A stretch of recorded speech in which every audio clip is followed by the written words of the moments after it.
এই নির্বাচন অনুষ্ঠানের ক্ষেত্রে বাংলাদেশ জামাতে ইসলামীর রয়েছে ঐতিহাসিক একটি অবদান,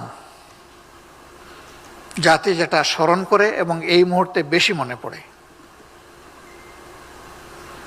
এই জাতি স্বাধীনতার পর যখন জনগণ তাদের ভোটের অধিকার প্রয়োগ করতে পারছিল না,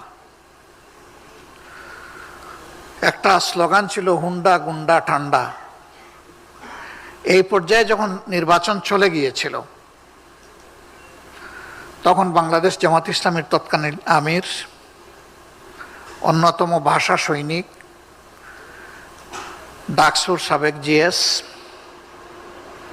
জনাব অধ্যাপক গোলাম আজম রাহিমাহুল্লাহ, তিনি এই অন্ধকার জগৎকে ফর্সা করার জন্য জাতির সামনে কেয়ারটেকার সরকারের ফর্মুলা তিনি দিয়েছিলেন।